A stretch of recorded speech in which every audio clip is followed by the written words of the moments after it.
The Ruthless Millionaire forced the waitress to play the piano at a luxury party to humiliate her. However, when she started to play, she amazed everyone with her talent. The morning sun filtered through the grimy windows of the Blue Orchid, casting long shadows across the empty restaurant. Rachel Cooper moved between the tables with practiced efficiency, her sneakers making soft, squeaking sounds against the worn linoleum floor. At 24, she had the kind of quiet beauty that people noticed, but never quite remembered. Brown hair always pulled back in a practical ponytail, hazel eyes that seemed to hold secrets, and hands that moved with an unconscious grace that spoke of something more refined than serving coffee and eggs. "Table 6 needs their check, honey," called out Mrs. Patterson, the morning regular who'd been coming here since before Rachel started working 3 years ago. Her voice carried the gravelly tone of someone who'd smoked too many cigarettes and drunk too much coffee, but her smile was genuine. "Coming right up, Mrs. P," Rachel replied, tearing the receipt from the old register with a practiced flick of her wrist.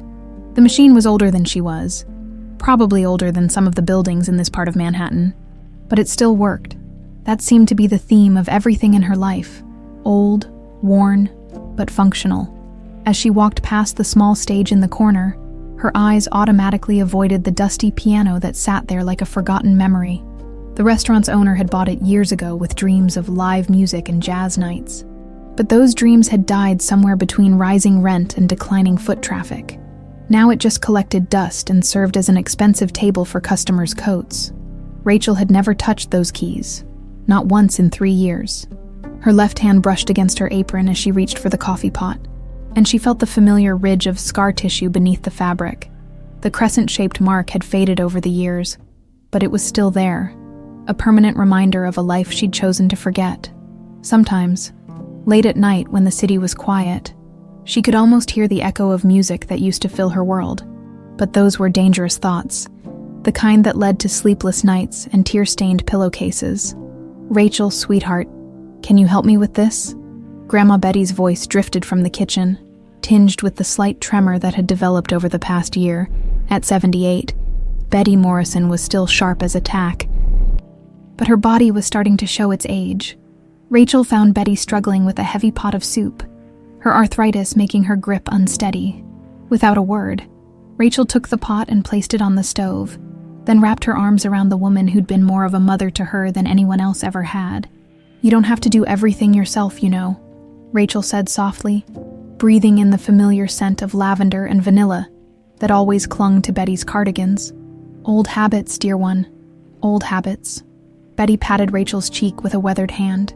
"Besides, these old bones aren't ready for retirement just yet." But Rachel could see the truth behind Betty's brave smile. The medical bills were piling up, and Betty's Social Security barely covered her medications, let alone the physical therapy she needed for her worsening arthritis. Rachel's salary from the restaurant helped, but it wasn't enough. It was never enough. The bell above the front door chimed, and Rachel looked up to see Mrs. Agnes Whitmore entering with her usual air of controlled chaos. Mrs. Whitmore ran the most successful catering company in the Upper East Side, and she had the kind of energy that made everyone around her feel slightly out of breath. "Betty Morrison, there you are." Mrs. Whitmore's voice carried across the restaurant like a trumpet announcement. "I've been looking everywhere for you." Betty emerged from the kitchen, wiping her hands on her apron. "Agnes, what brings you to our little corner of the world?" "Opportunity, my dear friend. Pure opportunity." Mrs. Whitmore's eyes gleamed with the excitement of someone who'd just discovered gold. "I've got the catering contract for the Nathaniel Brooks Gala tomorrow night, and I'm short-staffed. One of my girls came down with the flu, and I need someone reliable." Rachel felt her stomach clench at the mention of Nathaniel Brooks. Everyone in the city knew that name. Real estate mogul, philanthropist, the kind of man whose picture appeared in society magazines, and whose donations funded hospital wings. But there was something about him that had always made Rachel's skin crawl, though she couldn't quite put her finger on why. "I don't know, Agnes," Betty said slowly. "Rachel's never done that kind of work before." "Nonsense. The girl's got grace, she's got manners, and she knows how to carry herself. That's more than I can say for half the servers in this city." Mrs. Whitmore turned to Rachel with a smile that was both encouraging and calculating. "What do you say, dear? $500 for one evening's work. It's good money." $500. Rachel's mind immediately went to Betty's pill organizer. Half empty because they'd had to skip doses to make the prescription last longer. $500 would cover Betty's medications for 2 months. Maybe 3 if they were careful. "What kind of event is it?" Rachel asked, though she already knew she was going to say yes. She had to say yes. "Charity gala at his penthouse, very elegant, very upscale. You'll be serving champagne and hors d'oeuvres to New York's finest." Mrs. Whitmore's smile widened. "Trust me, dear, it'll be an experience you'll never forget." Something about the way she said those words sent a shiver down Rachel's spine. But she pushed the feeling aside. She couldn't afford to be superstitious about a job that paid that well. "Okay," she said quietly. "I'll do it." "Wonderful. Be at the Brooks building tomorrow at 5 sharp. Wear all black. Professional but elegant and Rachel." Mrs. Whitmore paused at the door. "Bring your best smile, Mr. Brooks likes his staff to look presentable." After Mrs. Whitmore left, Betty placed a gentle hand on Rachel's shoulder. "You don't have to do this, you know. We'll find another way." "There is no other way, Betty. You know that as well as I do." Rachel's voice was firm, but her hands trembled slightly as she untied her apron. "It's just one night. What's the worst that could happen?" Betty's expression grew troubled, as if she wanted to say something but couldn't find the words. Instead, she pulled Rachel into another hug, holding her a little tighter than usual. "Just be careful, dear one. Some people in this city, they take what they want without asking, and they don't much care who gets hurt in the process." That night, Rachel lay in her small bedroom, staring at the ceiling and listening to the sounds of the city that never slept, through the thin walls. She could hear Betty moving around in the next room, the soft creaking of floorboards that spoke of restless sleep and worried thoughts. Rachel's left hand found the scar on her palm, tracing the crescent shape that had been there for 15 years. She'd been 9 when it happened, when her world had shattered in ways that a child's mind couldn't fully comprehend. The details were fuzzy now, mercifully blurred by time and the protective mechanisms of memory, but she remembered the sound, the terrible, grinding crash that had silenced the music forever. Her parents had been musicians. She knew that much. Betty had told her bits and pieces over the years. Carefully chosen fragments that painted a picture of love and loss without revealing the full scope of the tragedy. "They died in an accident," Betty said. "A terrible accident that left their little girl alone in the world, with nothing but a scar and a fear of the piano keys that had once brought her such joy." Tomorrow night, she would enter a world of wealth and privilege, a world that her parents had once brushed against in their own way. She would serve champagne to people who had never known what it was like to choose between groceries and medication, who had never had to count pennies to make rent. But it was just one night, and then she could return to her small, safe world, where the past stayed buried and the future remained mercifully unclear. She closed her eyes and tried not to think about the piano gathering dust in the corner of the Blue Orchid, its keys silent and waiting for fingers that would never come. The Brooks Tower pierced the Manhattan skyline like a gleaming needle, its glass facade reflecting the golden hour sun as Rachel stepped out of the subway. She tugged at the hem of her black dress, borrowed from Betty's closet and altered hastily the night before, and tried to calm the butterflies that had taken up permanent residence in her stomach. The building's lobby was a testament to wealth and power, all marble floors and crystal chandeliers that probably cost more than Rachel made in a year. Security guards in expensive suits flanked the elevator banks, their eyes scanning every person who entered with the practiced wariness of those paid to keep the wrong kind of people out. "You must be Rachel," said a woman with perfectly coiffed blonde hair and a clipboard that she wielded like a weapon. "I'm Sandra, Mrs. Whitmore's assistant. You're late." Rachel glanced at her phone. 5:03 p.m. "I'm sorry, the subway was—" "No excuses, mister. Brooks expects perfection from his staff, even the temporary ones." Sandra's smile was as sharp as her voice. "Follow me. We need to get you oriented before the guests arrive." The elevator rose silently through 47 floors, each passing second making Rachel's ears pop and her anxiety spike. When the doors finally opened, she stepped into what could only be described as a palace in the sky. The penthouse sprawled across the entire top floor, with floor-to-ceiling windows offering panoramic views of Central Park and the city beyond. Crystal chandeliers hung from coffered ceilings, casting warm light over furniture that belonged in museums. Waitstaff moved with choreographed precision, setting up serving stations and adjusting flower arrangements that probably cost more than Rachel's monthly rent. "Your station is here," Sandra said, pointing to a corner near the main salon. "Champagne service only. Smile, don't speak unless spoken to, and whatever you do, don't spill anything on the guests." These people don't forgive, and they certainly don't forget. As Sandra walked away, Rachel caught her first glimpse of the evening's host. Nathaniel Brooks stood near the windows, his back to the room as he spoke into a phone. Even from behind, he commanded attention. Tall, broad-shouldered, wearing a tuxedo that had clearly been tailored to perfection. When he turned, Rachel felt her breath catch in her throat.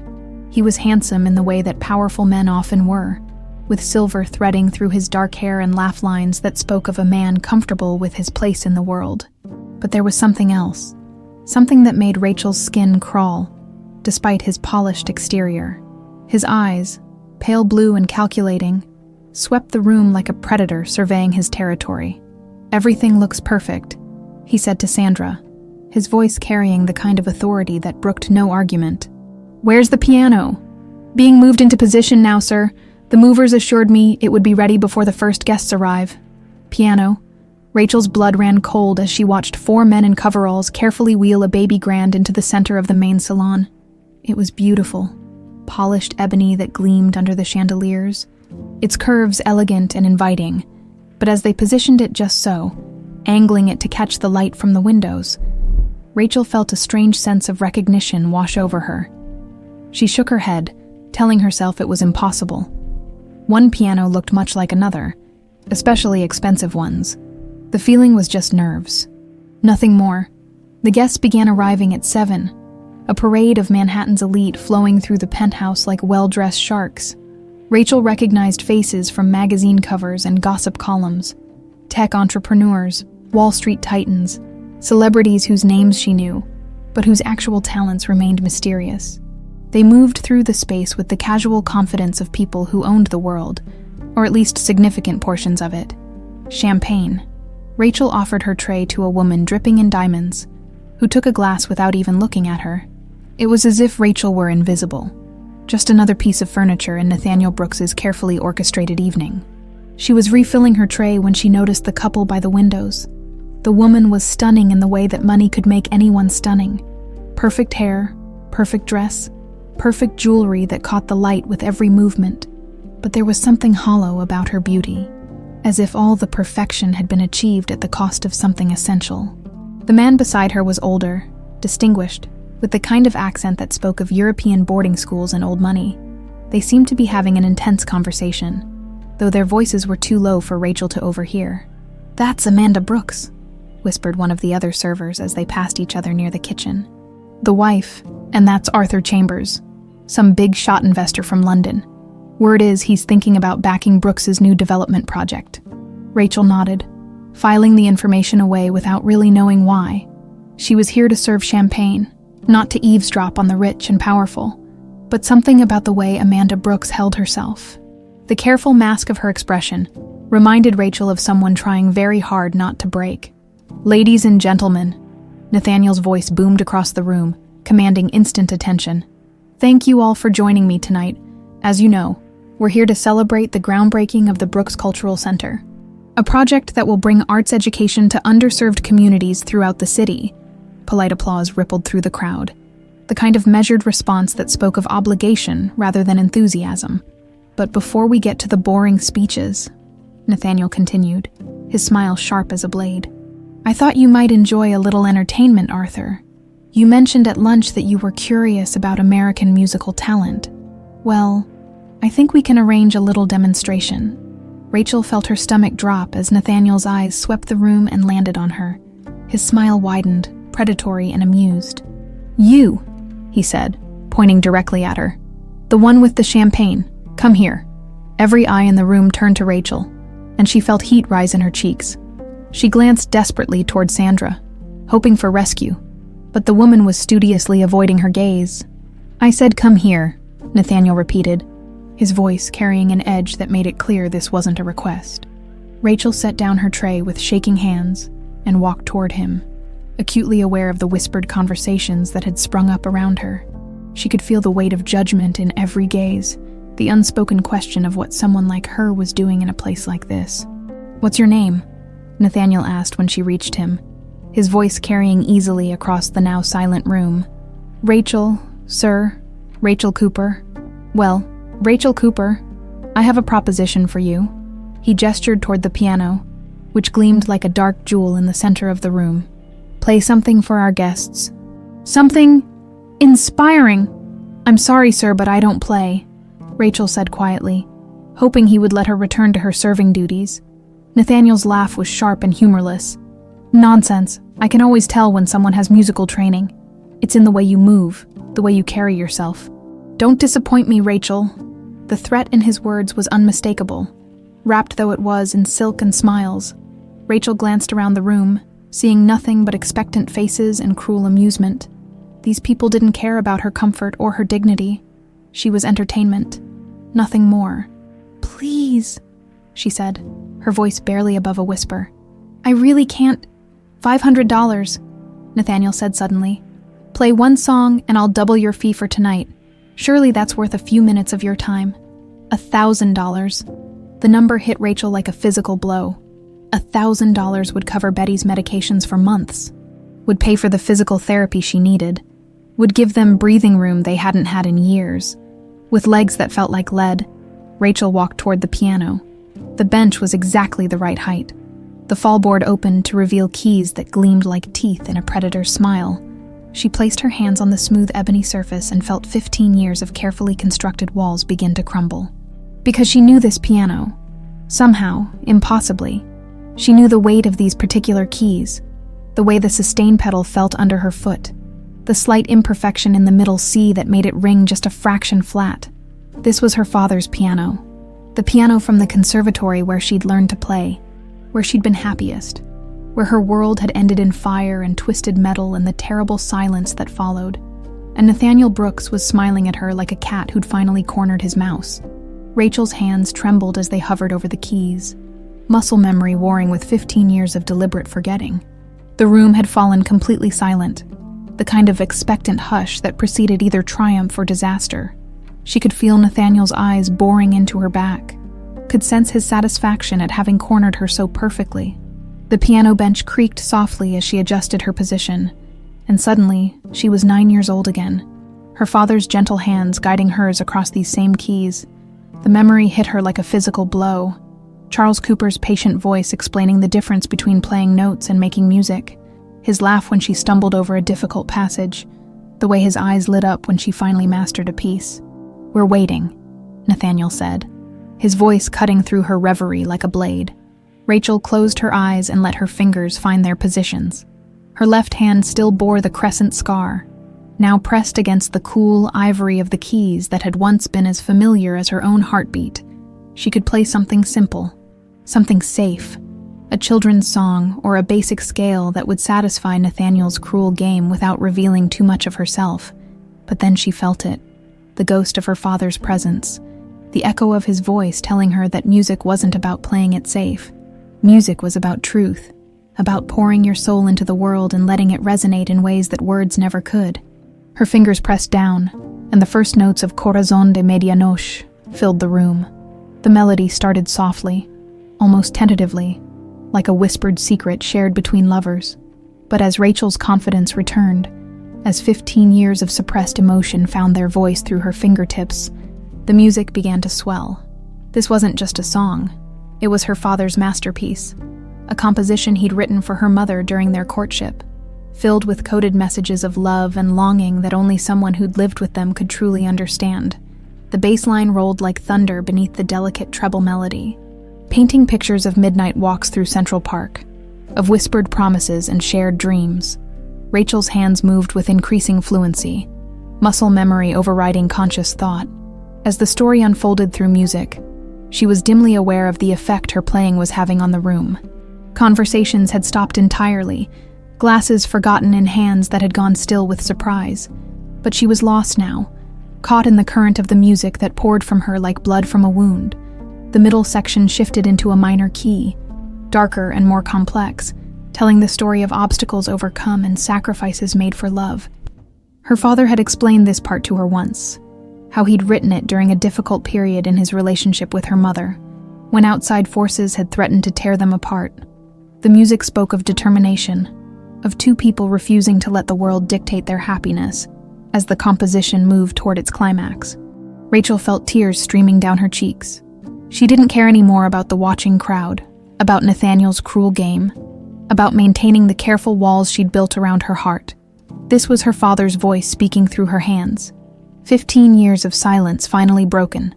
The final movement was pure joy, a celebration of love triumphant over adversity. The melody soared toward the ceiling, each note crystal clear and perfect, building to a crescendo that seemed to shake the very foundations of the building.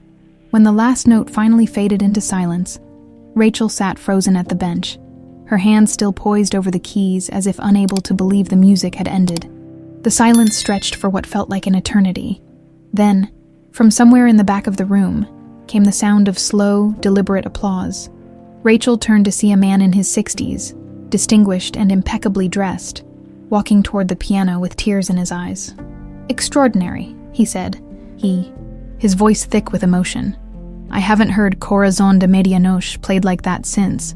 He stopped abruptly, his eyes focusing on Rachel's face with sudden intensity.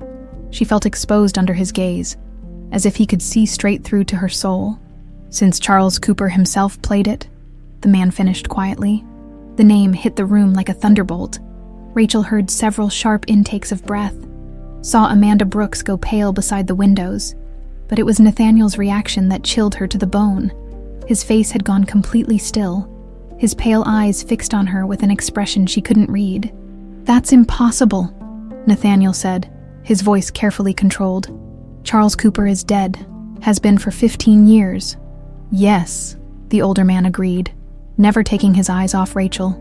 "But his music lives on, it seems. Tell me, young lady, where did you learn that piece?" Rachel's mouth felt dry as cotton. She was acutely aware that she'd stumbled into something dangerous, though she couldn't quite understand what. My father taught it to me, a long time ago." "Your father?"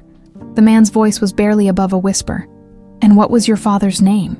"Charles," Rachel said, the word falling from her lips like a stone into still water. "Charles Cooper." The effect was immediate and electric.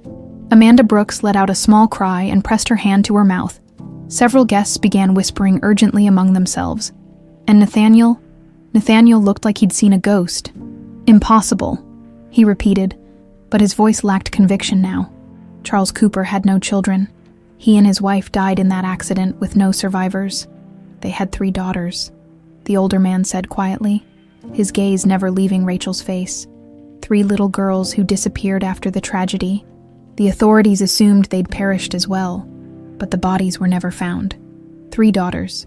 The words echoed in Rachel's mind as fragments of memory began to surface. 2 other girls, slightly older, with the same hazel eyes and dark hair. Sisters she'd forgotten, erased by trauma and time. "I'm Lucas Bryant," the man continued, extending his hand to Rachel.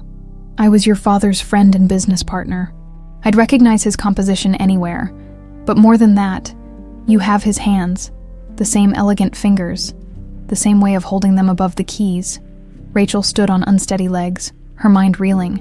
She looked around the room and saw her own shock reflected in dozens of faces, but none more so than Amanda Brooks, who was staring at her with an expression of dawning recognition.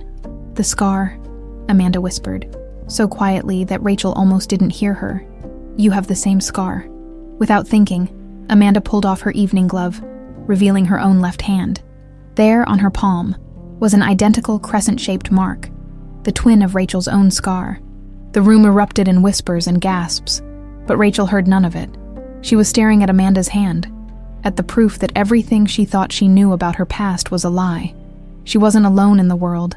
She had family, a sister who'd been standing in the same room, breathing the same air, living in the same city.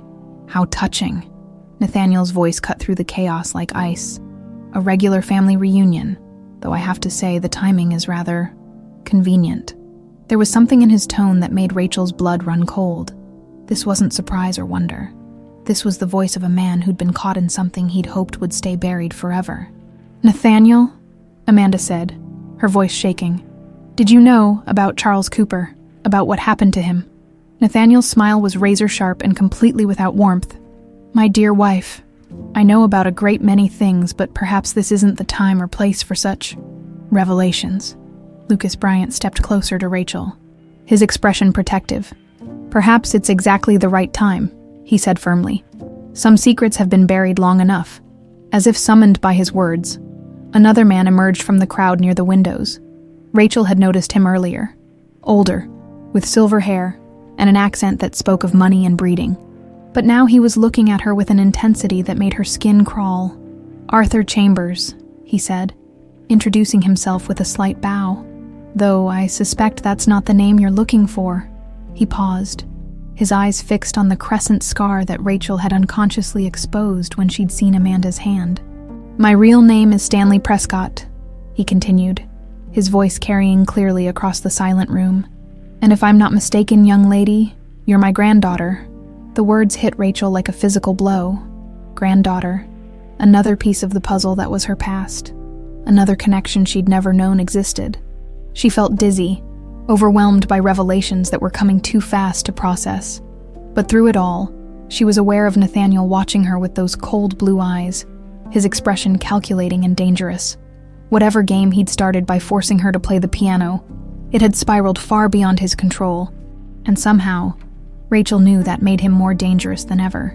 The golden evening light streaming through the windows had taken on an ominous quality, casting long shadows across the room, as if darkness itself was beginning to claim the space. And at the center of it all sat her father's piano, silent now, but somehow still radiating the power of the music that had just torn open 15 years of carefully buried secrets. The aftermath of Rachel's performance had transformed Nathaniel's elegant gathering into something resembling a wake. Guests clustered in small groups, their voices hushed as they processed what they'd witnessed. The revelation of Rachel's identity had sent ripples through the room that continued to spread like cracks in ice. Rachel found herself surrounded by Lucas Bryant and the man who claimed to be her grandfather, their protective presence a shield against the curious stares of the other guests. Her hands still trembled from the emotional release of playing her father's composition, and her mind struggled to process the magnitude of what she'd learned. "We need to talk," Lucas said quietly, his hand gentle on her elbow. "But not here. Too many eyes, too many ears." Stanley Prescott, her grandfather, though the concept still felt surreal, nodded in agreement. "There's a private study down the hall. Nathaniel won't mind if we borrow it, will you?" His tone carried the weight of old money and older authority. Nathaniel's smile never wavered, but Rachel caught the flash of something dangerous in his eyes. "Of course not. Though I do hope you won't monopolize our talented pianist for too long. The evening is still young." As they moved toward the study, Rachel glanced back at Amanda, who stood frozen by the windows like a statue carved from ice and expensive fabric. Their eyes met across the room, and Rachel saw her own confusion and fear reflected in her sister's gaze. But before either could make a move toward the other, Nathaniel appeared at Amanda's side, his hand possessive on her arm. The study was a masculine refuge of leather and mahogany, insulated from the party's noise by thick walls and heavier doors. Lucas closed the door firmly behind them before turning to face Rachel with an expression of mingled joy and sorrow. "You look so much like your mother," he said, his voice thick with emotion. Diane had the same eyes, the same stubborn tilt to her chin when she was thinking hard about something.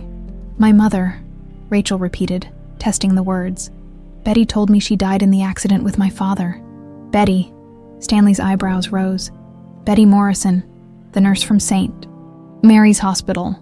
Rachel nodded, confused by his recognition of the name. "She's taken care of me since it happened. She's the only family I've ever known." Stanley and Lucas exchanged a meaningful look that made Rachel's stomach clench with apprehension. "Rachel," Lucas said carefully, "there are things about that night, about what happened to your family, that you need to know. Things that Betty probably never told you to protect you." "What kind of things?" Stanley moved to the window, his hands clasped behind his back as he stared out at the city lights. "Your father owned a small conservatory on the Upper West Side. Nothing fancy, but it was profitable and it served the community. Nathaniel wanted the land for a shopping development. When your father refused to sell, Lucas continued, Nathaniel made it difficult for him. Permits were delayed. Inspections found mysterious violations. Students were pressured to leave. Classic strong-arm tactics. Rachel felt a chill run down her spine. You're saying Nathaniel Brooks destroyed my father's business. I'm saying he tried to, Stanley replied grimly. But Charles was stubborn. He fought back through legal channels, gathered evidence of corruption and bribery. He was going to expose Nathaniel's methods to the press. The night before the scheduled interview, Lucas's voice dropped to barely above a whisper. There was the accident. Rachel's legs felt weak, and she sank into one of the leather chairs. You think Nathaniel caused the accident?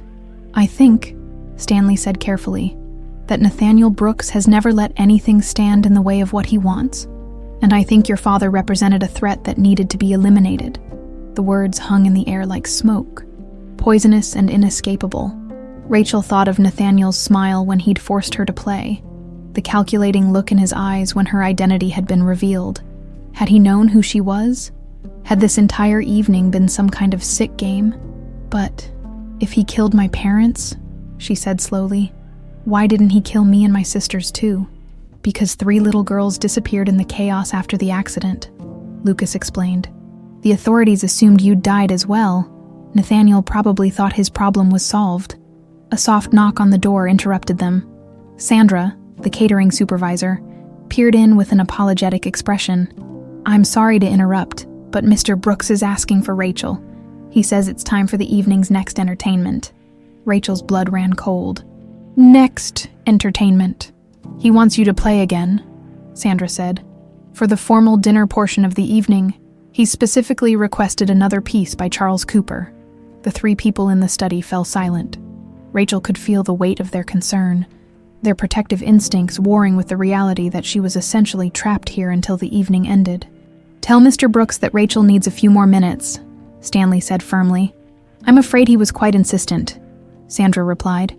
He said to tell you that a deal is a deal, and he expects his money's worth. After Sandra left, Lucas turned to Rachel with urgent intensity. You don't have to do this. We can leave right now. And go where? Rachel asked. I signed a contract with the catering company. If I leave without fulfilling it, they won't pay me. Worse, they could sue me for breach of contract. I'll cover any financial losses, Stanley said immediately. Rachel shook her head. It's not just about the money. If Nathaniel really did kill my parents, then he's been living with that secret for 15 years, playing his games, attending his parties, pretending to be respectable while my family lies in graves he put them in. Her voice grew stronger as she spoke, fury replacing fear. Maybe it's time someone reminded him that Charles Cooper's daughters didn't all die in that accident. Rachel, Lucas warned. You don't understand how dangerous this man is. If he's capable of murder, then he's going to have to live with the knowledge that I'm alive, that I know who I am, and that I'm not going anywhere. Rachel stood, straightening her borrowed dress with hands that no longer shook. My father wrote Corazon de Medianoche about love conquering adversity. Maybe it's time to see if music can conquer something else. Stanley studied her with eyes that reminded her painfully of her own. You have your mother's courage, he said finally, and your father's stubborn streak. But promise me something. What? Don't do anything foolish. Nathaniel Brooks has spent 15 years covering his tracks, building his empire on the bones of people who got in his way. One young woman with a piano isn't going to bring him down, no matter how righteously angry she is. Rachel nodded, though her heart was already racing with plans she couldn't quite articulate yet. I understand. But as they left the study and returned to the glittering party, Rachel caught sight of Amanda standing alone by the windows, her gloved hand pressed unconsciously to her scarred palm. Her sister, because there was no denying the truth of that connection now, looked lost and fragile in ways that had nothing to do with her elegant appearance. Across the room, Nathaniel held court with a group of investors, his laughter carrying over the soft jazz that had replaced the silence following Rachel's performance. But his eyes kept finding her in the crowd, tracking her movements with predatory precision. Rachel realized that this evening had become something far more complex than a simple catering job. She was walking a tightrope over an abyss of family secrets and buried crimes. with a man who'd proven capable of murder watching her every step. But she was also no longer alone. She had a grandfather who'd spent 15 years looking for her, a family friend who remembered her father with love and respect. And somewhere in this golden cage of wealth and privilege, a sister who was just beginning to remember that she'd once had a different name. The piano still dominated the center of the room, waiting for her return, and Rachel found herself looking forward to the next performance, because this time she knew exactly what song she was going to play. The formal dinner had been a carefully choreographed dance of wealth and power, with Rachel moving between tables like a ghost haunting her own past. Every time she served champagne or cleared plates, she felt Nathaniel's eyes tracking her movements, and the weight of his attention was becoming unbearable. Now, as the evening wound toward its conclusion, she found herself once again at the piano, but this time was different. This time, she knew exactly who was watching and why. "Ladies and gentlemen," Nathaniel announced, his voice carrying easily across the dining room, "our talented pianist has agreed to grace us with one final performance. Another composition by the late Charles Cooper, I believe." Rachel's fingers found the keys without conscious thought, but instead of her father's gentle melodies, she began to play something darker, more complex. The music that flowed from the piano was Recuerdos Perdidos, Lost Memories, a piece her father had written during one of his darkest periods.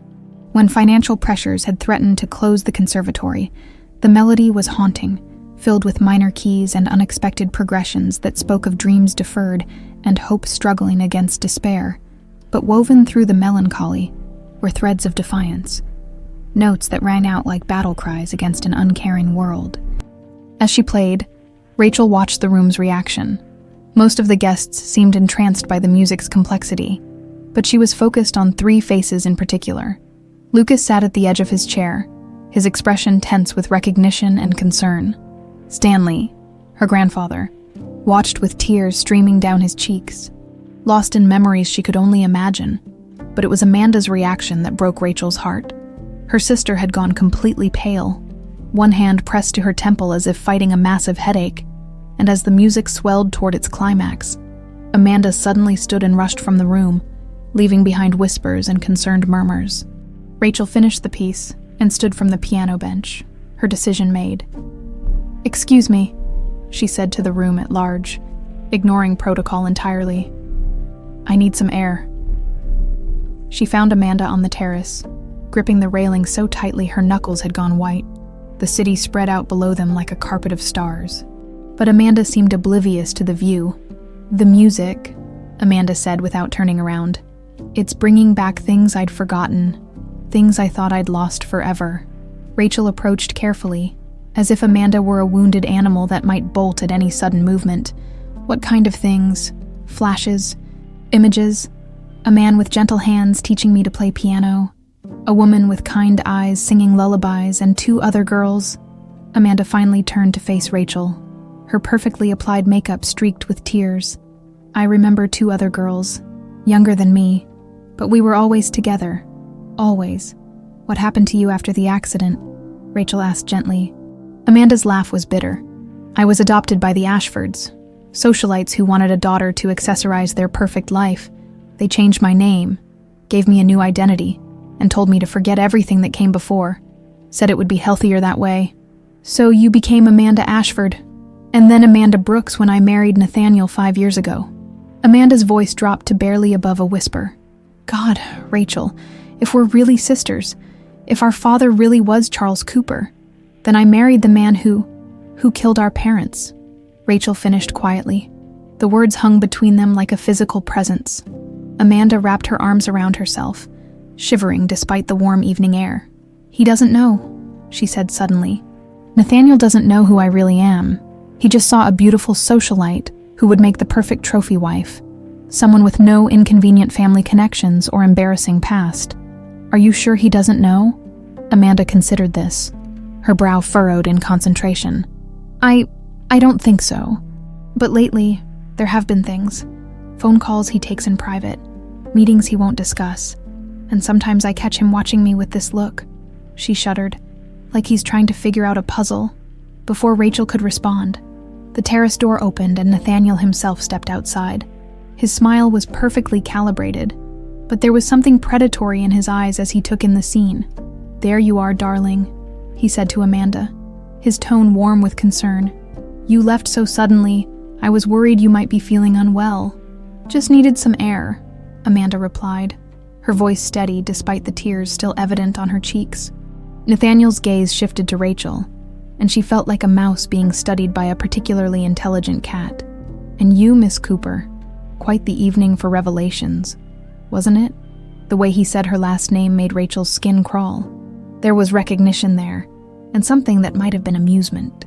"It has been enlightening," Rachel said carefully. "I imagine it has." Nathaniel moved closer, and Rachel caught the scent of expensive cologne, mixed with something that reminded her of hospitals, antiseptic and cold.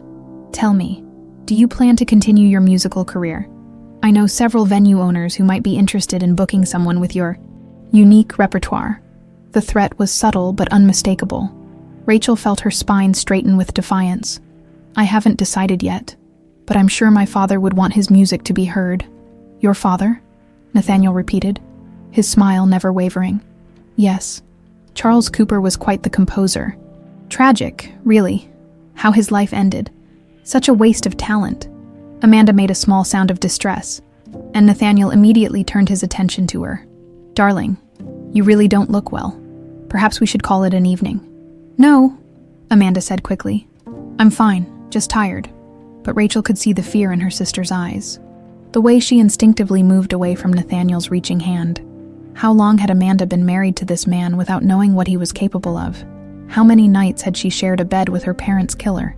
"Actually," Rachel said, surprised by her own boldness, "I was hoping Amanda and I could talk a bit more. About music, about our shared interests." Nathaniel's expression didn't change, but something flickered behind his eyes. "How thoughtful. But I'm afraid Amanda has a busy day tomorrow. Board meetings, charity luncheons, you know how it is." "Of course," Rachel said, but she was looking directly at Amanda. "Perhaps another time, when you're feeling more yourself." The message was clear, and Amanda's slight nod told Rachel it had been received. They would find a way to meet again, away from Nathaniel's watchful presence. "Well then," Nathaniel said, clapping his hands together with false joviality, "I suppose this brings our evening to a close, Rachel. It's been absolutely fascinating meeting you. I do hope we'll see each other again soon." There was something in his tone that made the words sound less like a hope and more like a promise or a threat. As they prepared to leave the terrace, a new voice interrupted them. "Nathaniel, there you are." Lucas Bryant appeared in the doorway, his expression carefully neutral. "I was hoping to have a word with you about the Cooper Conservatory building." Nathaniel's mask slipped for just a moment, revealing something cold and dangerous beneath. "I'm afraid I don't know what you're talking about." "Lucas, of course you do. The building on West 84th Street that you purchased after Charles Cooper's death. I have some clients who might be interested in making you an offer." The tension on the terrace was suddenly thick enough to cut with a knife. Rachel watched as Nathaniel processed this new development, his mind clearly racing through possibilities and implications. "We can discuss business matters later," Nathaniel said finally. "This evening is about charity and culture, not real estate deals." "Naturally," Lucas agreed. "But tomorrow is another day, isn't it?" As they all prepared to return inside. Rachel caught Stanley Prescott watching from the doorway. Her grandfather's expression was grim, and when their eyes met, he gave her a subtle shake of his head, a warning. The evening was ending, but Rachel realized that something much larger was just beginning. The careful balance of secrets and lies that had held for 15 years was starting to crumble, and she was standing at the center of the earthquake. She thought of Betty waiting at home, probably asleep in her chair with a book in her lap. Sweet, protective Betty, who had saved her from the wreckage of her old life and given her a new one. But now Rachel wondered, how much had Betty really known about what happened that night? And more importantly, how much danger had they all just walked into? The next morning found Rachel sitting in the Blue Orchid's kitchen, nursing her third cup of coffee, and staring at the business card Lucas Bryant had slipped her as she'd left the party. The elegant script read, "Bryant and Associates, Music Publishing and Estate Management," with an address in Midtown Manhattan. Betty bustled around the kitchen with unusual energy, humming under her breath as she prepared the morning's soup special. But Rachel noticed the tremor in her hands was worse today, and she'd caught the older woman wincing when she thought no one was looking. "How was the fancy party, dear one?" Betty asked, though her tone suggested she already knew the answer wouldn't be simple. "Complicated," Rachel said, then took a deep breath. "Betty, I need to ask you something, and I need you to tell me the truth." Betty's hands stilled on the wooden spoon she'd been using to stir the soup. "What kind of truth?" "About my parents. About what really happened the night they died." The silence stretched between them like a taut wire. Finally, Betty set down the spoon and turned to face Rachel fully, her kind eyes filled with pain and something that might have been relief. "I wondered when this day would come," she said quietly. "Hoped it wouldn't, but wondered all the same? So you know you've always known." Betty nodded slowly. "More than I ever wanted to, honey. More than was safe for either of us." Before Rachel could ask another question, the restaurant's front door chimed, and Lucas Bryant entered with Stanley Prescott close behind. Both men looked like they'd slept about as well as Rachel had, which was to say not at all. "Miss Cooper," Stanley said, removing his hat with old-fashioned courtesy. "We were hoping we might continue our conversation from last night in private." Betty emerged from the kitchen, wiping her hands on her apron, and stopped short when she saw Stanley. For a moment, the two elderly people stared at each other across the restaurant's worn linoleum floor. "Hello, Betty," Stanley said gently. "It's been a long time." "Stanley Prescott," Betty whispered, and Rachel was shocked to see tears forming in her eyes. "I thought, after what happened to Diane, I thought you'd disappeared forever." "I did for a while, but some things are too important to stay buried forever." Rachel looked back and forth between them, confusion mounting. "Wait, you two know each other?" "Betty Morrison," Stanley said, his voice thick with emotion, "was my daughter Diane's best friend. They were nurses together at St. Mary's Hospital. And when my daughter died, when she was murdered," Betty corrected firmly, "Stanley blamed himself for not protecting her. He left New York and didn't tell anyone where he was going." The pieces were starting to fall into place in Rachel's mind, but the picture they formed was almost too much to process. "Betty, if you were my mother's best friend, then you didn't just happen to find me after the accident. You came looking for me." Betty's composure finally cracked, and she sank into one of the restaurant's chairs. "I was supposed to be there that night," she said, her voice barely above a whisper. "Your parents had invited me to dinner at the conservatory, but I was working a double shift at the hospital and I couldn't get away. The accident happened as they were driving home," Lucas added gently. "The official report said Charles lost control of the car on a wet road. But there were inconsistencies." "What kind of inconsistencies?" Rachel asked, though she wasn't sure she wanted to know the answer. "Brake lines that showed signs of tampering," Stanley said grimly. "Witnesses who saw another car following them from the conservatory, and a timing that was just a little too convenient for certain people who wanted the Cooper property." Rachel felt the world tilting around her. "Nathaniel Brooks. We could never prove it," Betty said quickly. "But when I got to the hospital and saw what had happened, saw 3 little girls who'd lost everything, I couldn't just walk away. So you took me," Rachel said. "I took you," Betty confirmed. "The hospital was chaos. The police were overwhelmed. And you were in shock. You didn't remember your name. Didn't remember anything except that you were scared and alone. So I brought you home." "What about my sisters?" "Amanda was taken by the Ashfords within hours," Stanley explained. "They had connections, money, influence. They wanted a daughter. And there she was, a beautiful little girl with no one to claim her." "And the third sister?" Rachel asked, though she dreaded the answer. "Autumn," Betty said softly. "The youngest.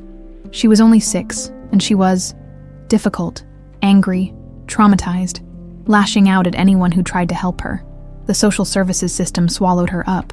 But she's alive." "We think so," Lucas said. "Stanley and I have been looking for all 3 of you for years. We found Amanda first. Her adoption was legal and documented, but Autumn," he shook his head, "she could be anywhere, under any name." Rachel stood abruptly, pacing to the window that looked out onto the busy street. "Last night, Nathaniel Brooks made me play my father's piano, the actual piano from the conservatory. He's kept it all these years like some kind of trophy." "Son of a bitch," Stanley muttered, then immediately apologized to Betty for his language. There's more, Rachel continued. Amanda is his wife. She married him 5 years ago, and she has no idea who he really is, or what he did to our family. The horror of this revelation settled over the room like a thick blanket. Betty covered her mouth with her hands, while Lucas and Stanley exchanged grim looks. We have to tell her, Lucas said finally. Tell her what, exactly? Rachel turned back to face them. That she's been sleeping next to our parents' killer for 5 years. That everything she thought she knew about her life is a lie. How do you even begin that conversation? Carefully, said a new voice from the restaurant's entrance. They all turned to see a young woman in a professional suit standing in the doorway. She had dark hair and familiar hazel eyes. And when she smiled, Rachel felt her heart stop. Though I have to say, the woman continued, stepping into the restaurant and closing the door behind her, it's a conversation I've been looking forward to having for a very long time. Autumn, Betty whispered. Not anymore, the woman said, pulling out a business card and placing it on the nearest table. These days, I go by Danielle Foster, personal assistant to Nathaniel Brooks. And before you ask, yes, I've been working for him for 3 years, collecting evidence and waiting for the right moment to destroy him. Rachel stared at the business card, her mind reeling. Danielle Foster, the efficient woman who'd been taking notes and organizing Nathaniel's evening, who'd been present for every conversation, every revelation, every moment of the previous night's drama. You were there, Rachel said. You've been there all along. I've been watching and waiting and gathering proof. Autumn, Danielle confirmed. Did you really think I wouldn't come looking for my sisters once I was old enough? Did you think I'd just forget what that bastard did to our family? She reached into her briefcase and pulled out a thick folder.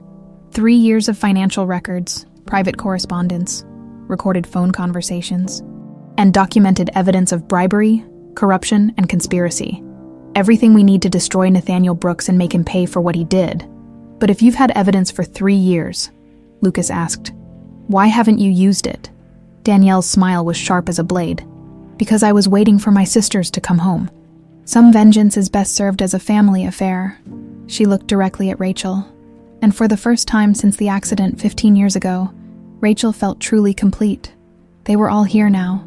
The 3 Cooper sisters, reunited at last, and they had work to do.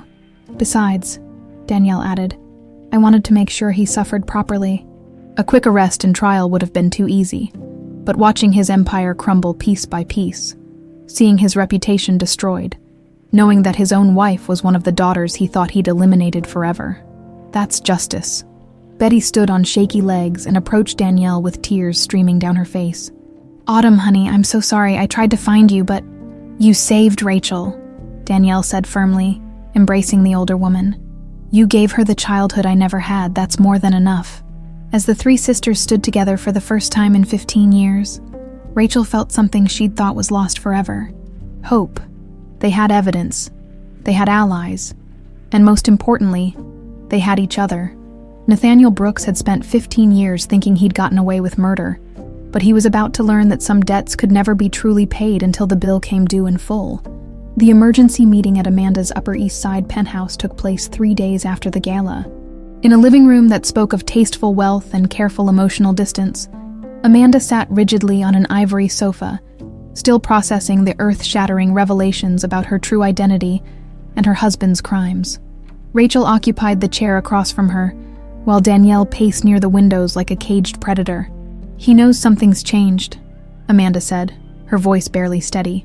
Nathaniel's been watching me differently since the party, more intensely, and he's been making phone calls at odd hours, speaking in code.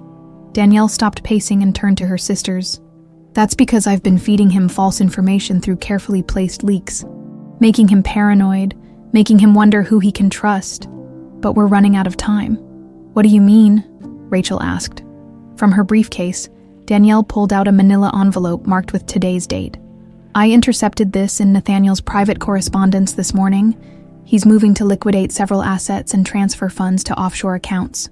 He's planning to run. Rachel felt her stomach drop. He knows we're onto him. Worse, Danielle continued, her expression grim. There's a second document, a proposal for asset management and disposal with a very specific timeline. I think he's planning to eliminate potential threats before he disappears. Amanda went pale. You mean us?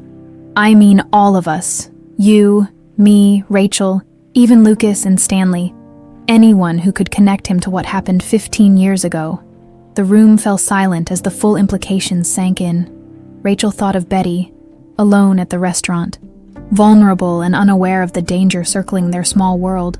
How long do we have? Amanda asked. Based on the financial transfers, maybe 48 hours before he's ready to move. Less if he decides we're an immediate threat. Amanda stood abruptly, moving to a locked cabinet in the corner of the room. She retrieved a small digital recorder and several photographs, her hands shaking slightly as she placed them on the coffee table. Then it's time I told you what I've been recording for the past year, she said. Rachel stared at the recorder. You've been investigating him too. Not investigating exactly, but I haven't been completely blind to what kind of man I married. Amanda's voice carried a bitter edge. The calls he takes in the middle of the night, the meetings with men who look like they've stepped out of gangster movies, the way certain people disappear from his life after crossing him. She pressed play on the recorder, and Nathaniel's voice filled the room, cold and calculating. The problem with loose ends, Marcus, is that they have a tendency to unravel everything if you don't cut them properly. I've built this empire by making sure that doesn't happen. Another voice, gravelly and unfamiliar. What about the Cooper girls if they're really alive? Then they'll need to join their parents.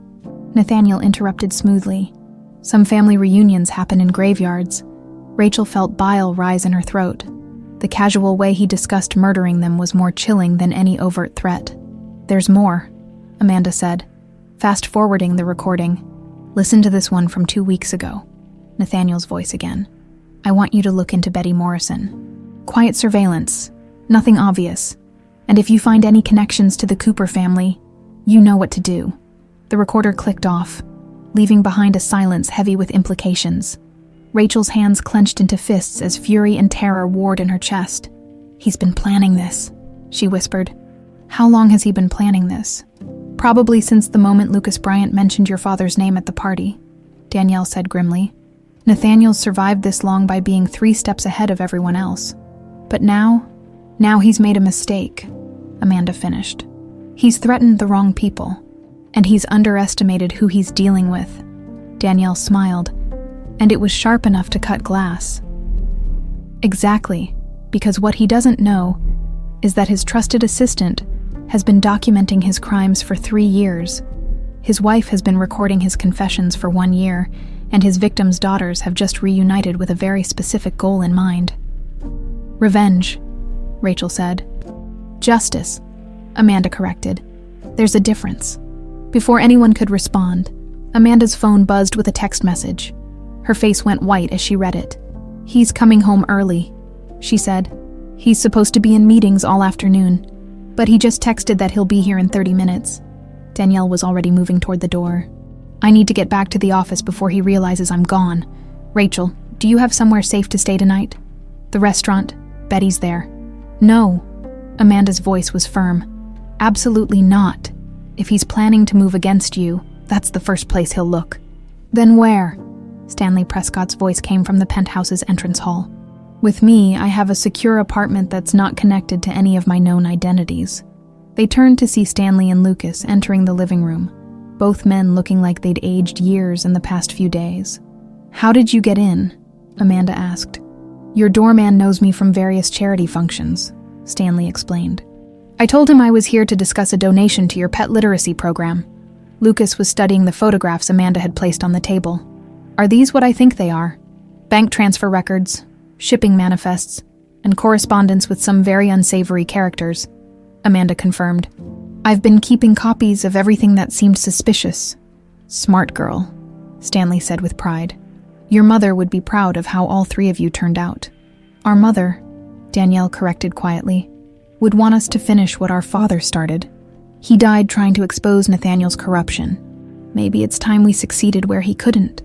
The weight of 15 years of injustice seemed to settle over the room like a heavy blanket. Rachel thought of her father's hands guiding hers across piano keys, of his gentle voice explaining that music was about more than notes on a page. It was about truth, about expressing what words couldn't capture. There's something else, Amanda said suddenly. Something I've never told anyone. She moved to a hidden panel behind a painting and retrieved a small key from another locked drawer. She pulled out a sealed envelope yellowed with age. I found this in Nathaniel's private safe 2 years ago. It's addressed to the Cooper family in handwriting. I didn't recognize then, but she looked at Danielle and Rachel. But I think I do now. With trembling fingers, she opened the envelope and unfolded a single sheet of paper. The handwriting was feminine, careful, and heartbreakingly familiar to anyone who'd ever received a note from their mother. "My dearest daughters," Amanda read aloud. "If you're reading this, then something has happened to your father and me. Charles suspected that Nathaniel Brooks would never let us expose his crimes, and he made me promise to write this letter just in case." Rachel's breath caught in her throat. Their mother had known. Somehow, Diane Cooper had known what was coming. "The evidence your father gathered is hidden in the conservatory, in the piano's secret compartment. The one Charles built when you girls were babies. Nathaniel can take our lives, our building, our dreams, but he cannot take the truth. Find each other. Find the evidence. Make him pay for what he's done."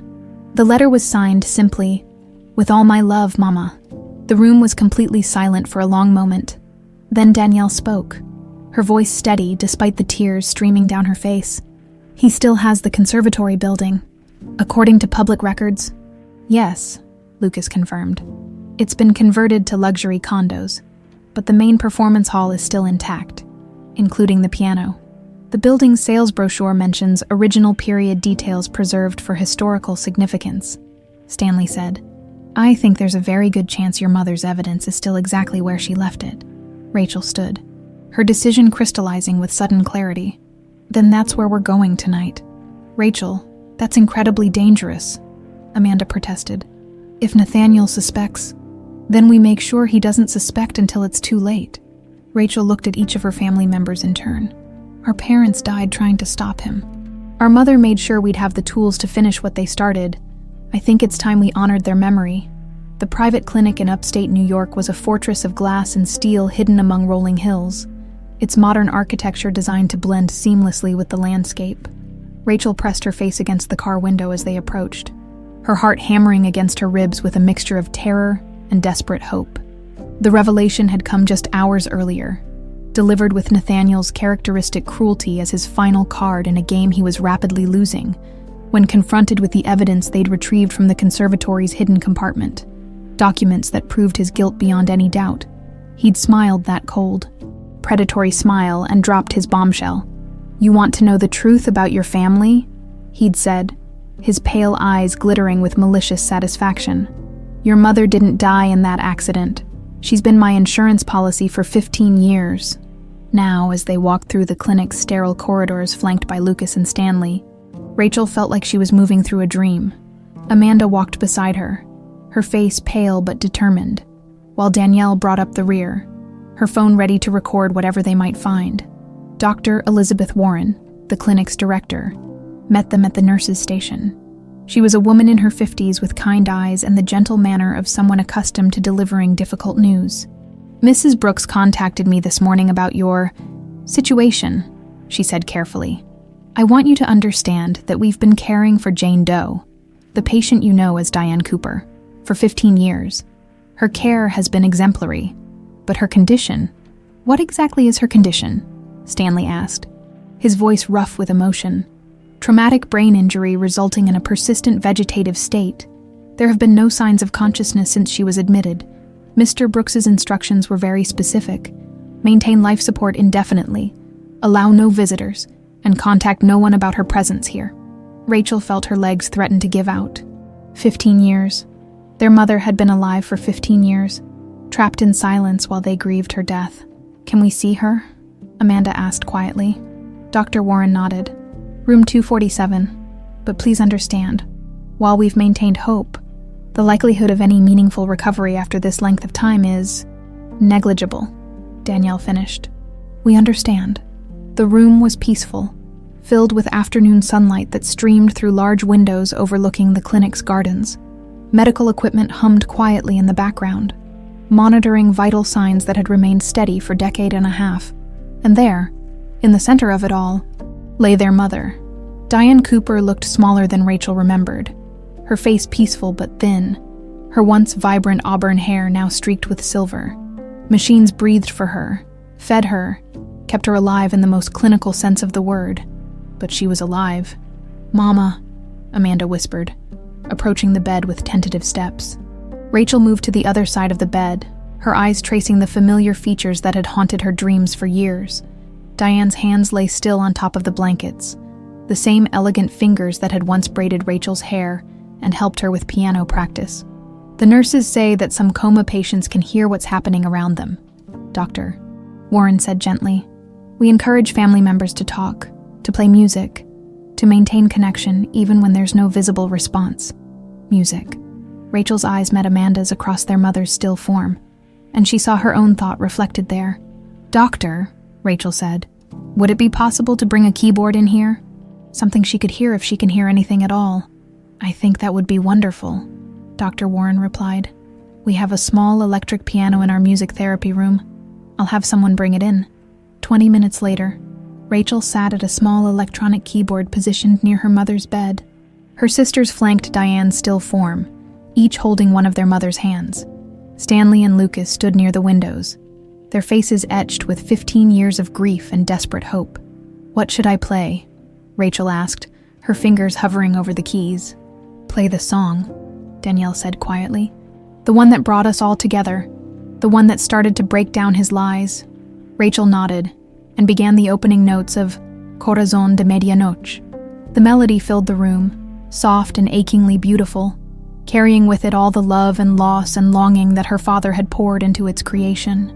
This was the song that had exposed Nathaniel's crimes, the song that had reunited the Cooper sisters, the song that had started their journey home. As the music swelled toward the first crescendo, Rachel thought she saw something, a flutter of eyelids, a slight tightening of fingers around Amanda's hand. But the monitor showed no change, and Dr. Warren remained silent. She continued playing, moving through the complex middle section that spoke of obstacles overcome and love triumphant. In her mind, she could hear her father's voice explaining the story the music told, could see his hands demonstrating the fingering for particularly difficult passages. "She loved this song," Amanda said suddenly, her voice thick with tears. "I remember now. She used to hum it while she cooked dinner, while she helped us with our homework. It was her favorite. Dad wrote it for her," Rachel replied, never pausing in her playing. "He told me once that every note was a love letter." As she moved into the final movement, the triumphant celebration of love conquering all adversity, something changed in the room. It was subtle at first, a shift in the quality of the light, a change in the rhythm of the machines. Then, Doctor Warren stepped forward, her eyes fixed on the monitors. "Her heart rate is increasing," she said quietly. "Brain activity is showing more variation than we've seen in years." Rachel's fingers never faltered as she played the final, soaring notes of her father's masterpiece.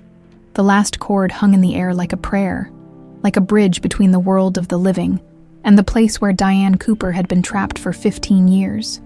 And then, impossibly, miraculously, Diane's eyes opened. The room erupted in gasps and tears, but Rachel remained frozen at the keyboard, afraid that any movement might break the spell.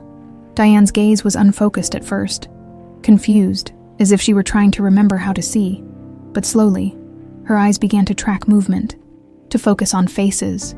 "Mama," Amanda whispered. Diane's head turned slightly toward the sound, and her lips moved as if trying to form words. No sound came, but her eyes, those familiar hazel eyes that all three daughters had inherited, were alert and aware. Dr. Warren was immediately at the bedside, checking responses, adjusting equipment, her professional demeanor barely concealing her amazement. "This is unprecedented," she murmured. After 15 years, the chances of emergence from such a deep coma were essentially zero. "Music," Diane said suddenly, her voice barely a whisper but unmistakably present. "Charles, the music." Rachel felt tears streaming down her face as she reached for her mother's hand. "Mama, it's me. It's Rachel. We're all here. Me and Amanda and Autumn. We found each other." Diane's eyes moved to each of her daughters in turn, recognition dawning slowly but surely. "My girls," she whispered. "My 3 little girls." "Mama," Danielle said, her voice breaking. "We need you to tell us about Nathaniel Brooks, about what he did to you and Daddy. We have evidence, but we need your testimony." For a moment, Diane looked confused, as if trying to sort through memories that had been locked away for a decade and a half. Then her expression hardened with surprising strength. "The safe," she said, her voice growing stronger with each word. "In the conservatory. Behind the piano, Charles. Charles hid everything there. The evidence, the recordings, the proof of what Nathaniel did. We found it, Mama," Rachel said gently. "We found everything, but Nathaniel told us you were dead. We've been grieving you for 15 years. Diane's face crumpled with anguish. He said he would kill you if I ever tried to contact anyone. Said he would know if I tried to escape, if I tried to tell anyone the truth, so I stayed silent. I let him keep me here, let him use me as leverage, because I thought it would keep you safe. You did keep us safe," Amanda said firmly. "But now it's our turn to protect you, to get justice for what he did to our family." Dr. Warren stepped forward.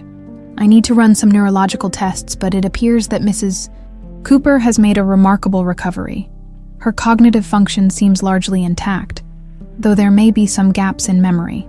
"Doctor," Stanley said from his position by the window, "how quickly can Mrs. Cooper be moved to a more secure location if the man responsible for her condition discovers that she's awake?"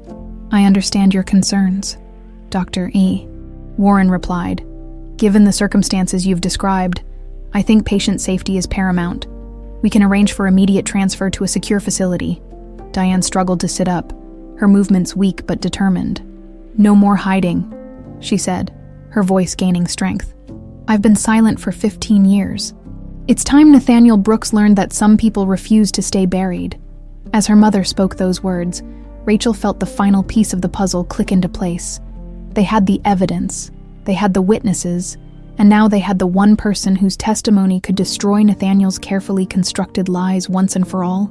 The Cooper family was finally complete, and they were ready for the final confrontation.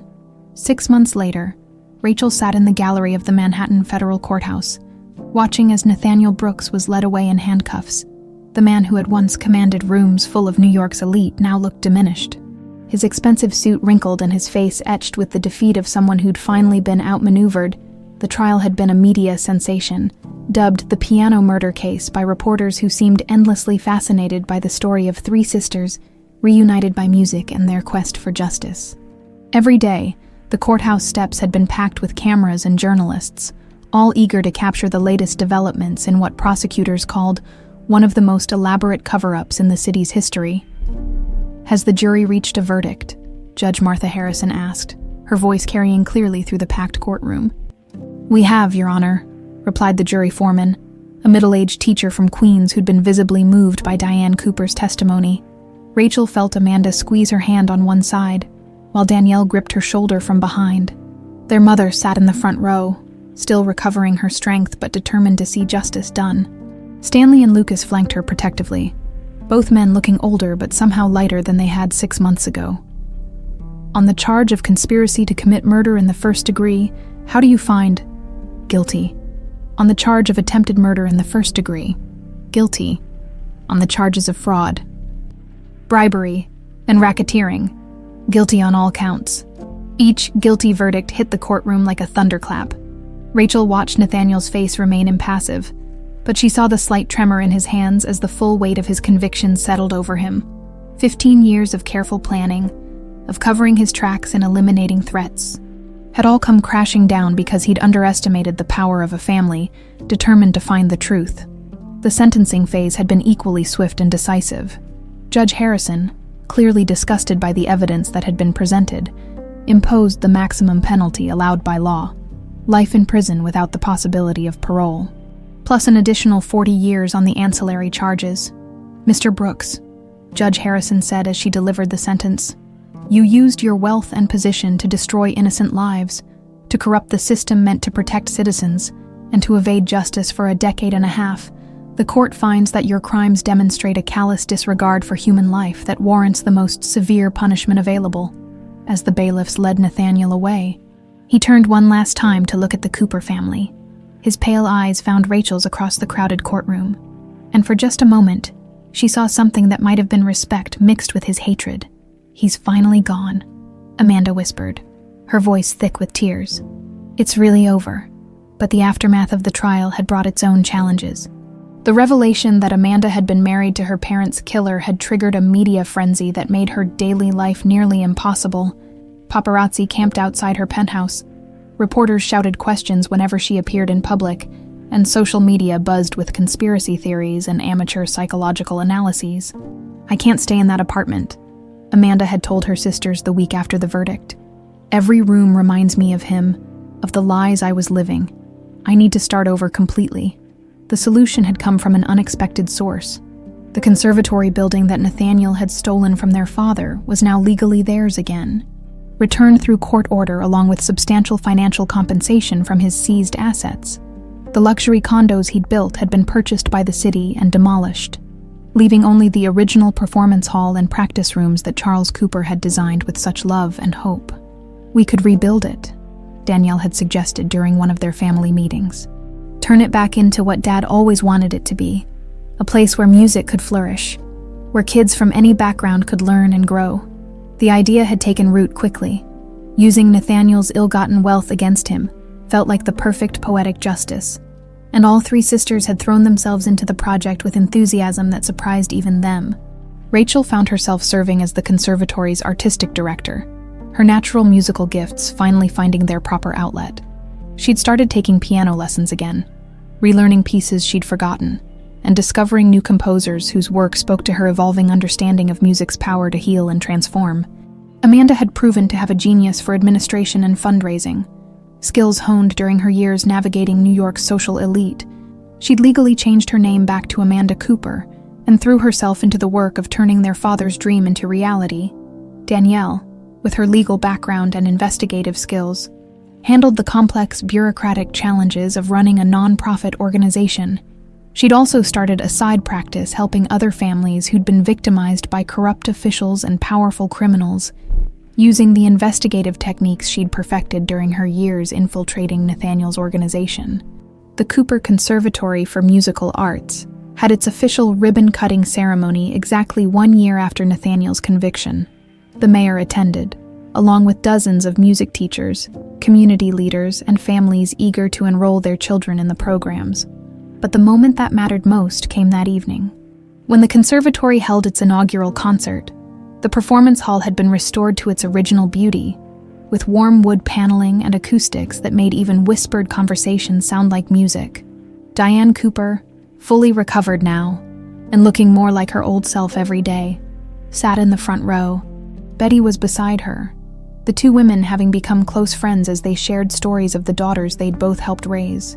Stanley and Lucas occupied the seats of honor, both men beaming with pride at what the Cooper family had accomplished. On stage, a new piano, a concert grand that had been donated by one of the conservatory's supporters, gleamed under the warm stage lights. This instrument held no painful memories, no associations with trauma or loss. It was simply a piano, waiting to make music. Rachel walked onto the stage, no longer the frightened young woman who'd been forced to perform for Nathaniel's cruel entertainment. She wore a simple black dress, her hair loose around her shoulders, and when she smiled at the audience, it was with genuine joy rather than nervous apprehension. "Tonight's concert is dedicated to the memory of Charles and Diane Cooper," she announced, her voice carrying clearly through the hall. "My parents believed that music had the power to heal, to unite, and to transform lives. This conservatory is their legacy, and every note played here honors their memory." She took her seat at the piano and placed her hands on the keys. The scar on her left palm was still visible, but it no longer felt like a mark of trauma. Instead, it had become a reminder of survival, of the long journey that had brought her family back together. The first piece was Corazón de Medianoche, performed exactly as her father had written it. But this time, the music wasn't a weapon or a revelation or a desperate cry for justice. It was simply music, beautiful and pure, flowing from her hands like water from a spring as the familiar melody filled the hall. Rachel saw tears in her mother's eyes, pride in her grandfather's face, love in her sister's expressions. The music connected them all, just as it had connected the broken pieces of their family story into something whole and beautiful again. The final piece of the evening was something entirely new, a composition Rachel had been working on for months. Inspired by their journey from tragedy to triumph, she'd titled it Las Tres Lunas, the Three Moons, in honor of the crescent scars that had helped identify the Cooper sisters and bring them home. As the last notes faded into silence, the audience rose as one in thunderous applause, but Rachel barely heard it. Rachel. She was looking at her family, at the people who'd never stopped believing that the truth would eventually surface, that love could conquer even the most carefully constructed lies. 2 years after Nathaniel Brooks's conviction, the Cooper Conservatory had become exactly what Charles Cooper had dreamed it would be, a vibrant hub of musical education that served children from every corner of New York City. The restored building hummed with activity from dawn to dusk, filled with the sounds of young voices learning scales, tentative fingers finding melodies, and the occasional triumphant performance of a piece finally mastered. Rachel stood in the main performance hall, adjusting the microphones for the evening's special concert. Tonight marked not just another performance, but a celebration of everything their family had overcome and built together. The auditorium was already filling with familiar faces, students, parents, teachers, and supporters who'd watched the conservatory grow from a dream into a thriving reality. "The flowers look beautiful," Amanda said, entering from the side door with her arms full of programs. She'd been working since sunrise to ensure every detail was perfect, her natural organizational skills now channeled into something that brought joy rather than merely maintained appearances. Rachel smiled, remembering how different Amanda had looked 2 years ago, perfectly groomed but hollow-eyed, trapped in a life that had been built on lies. Now her sister radiated genuine happiness, her face animated as she discussed enrollment numbers or upcoming fundraising events. "Any word from the Times reviewer?" Danielle asked, appearing from backstage with her usual efficient energy. As the conservatory's executive director, she'd managed to secure coverage from major media outlets for tonight's concert, not because of their tragic past, but because of the institution they'd built. "She's already here," Amanda replied. "Front row, third seat from the left, and she looks impressed by the pre-show student performances." The evening's program was ambitious, a showcase featuring students from ages 6 to 18, followed by a special performance of Charles Cooper's complete works, many of which had never been heard publicly before. Rachel had spent months preparing, not just her own performances, but coaching the younger students who would share the stage with her. As showtime approached, Rachel found herself in the small practice room that had become her sanctuary. The walls were lined with photographs from the conservatory's early days, including one of her father at this very piano, his face bright with the joy of making music. Beside it hung a more recent photo, the 3 Cooper sisters at the conservatory's ribbon cutting, their mother standing proudly between them. A soft knock interrupted her thoughts. "Come in," she called. Diane Cooper entered, moving with the grace that had returned gradually as her health improved. She'd thrown herself into the conservatory's mission with the fervor of someone making up for lost time, teaching music theory to advanced students, and sharing stories of her late husband's compositions. "Nervous?" Diane asked, settling into the chair beside the piano. "A little," Rachel admitted. "It feels different tonight, more important somehow. Your father would be so proud," Diane said softly. "Not just of your playing, but of what you've all built here. This was always his dream. Music bringing people together, healing communities, creating something beautiful from pain." Through the practice room's window, they could see the main hall filling with audience members. Betty Morrison sat in her usual front row seat, her arthritis much improved thanks to the excellent medical care the conservatory's success had allowed them to afford. Stanley Prescott was nearby, engaged in animated conversation with Lucas Bryant about their latest project, a scholarship fund for underprivileged students. "There's something I want to tell you before tonight's performance," Diane continued. "Something I've been saving for the right moment." Rachel looked up from the keys, curious about her mother's suddenly serious tone. "Your father left something for each of you. Not just the music or the conservatory, but personal gifts. I hid them before the accident, and I've only recently felt strong enough to retrieve them." Diane pulled a small velvet box from her purse. "This was meant for you." Inside the box was a pendant in the shape of a crescent moon, made from silver and set with a small diamond. It was beautiful in its simplicity, but Rachel felt her breath catch as she recognized the design. "It matches your scar," Diane explained. "Your father had them made after the accident that gave you those marks. He said the scars weren't symbols of pain, but of survival, of the light that persists even in darkness."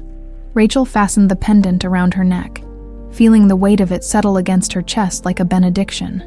What about Amanda and Danielle? They'll receive theirs after tonight's performance. Each pendant is slightly different, reflecting each daughter's unique personality, but all are moons, because you three have always been the lights that guided our family through the darkest times. A gentle chime sounded through the building, indicating 5 minutes until showtime. Rachel embraced her mother, drawing strength from her presence and her words. The concert began with the youngest students, 6-year-olds playing simple melodies with the concentrated intensity that only children brought to important tasks. The audience watched with the warm appreciation of a community celebrating its own, applauding enthusiastically for every tentative note and small triumph. As the evening progressed through increasingly complex performances, Rachel felt the special magic that happened when music connected performers and audience in shared experience. These weren't professional musicians seeking fame or critical acclaim. They were neighbors, families, dreamers using music to express what words couldn't capture. Finally, it was time for the evening's centerpiece. Rachel walked onto the stage to warm applause, but this time she wasn't alone.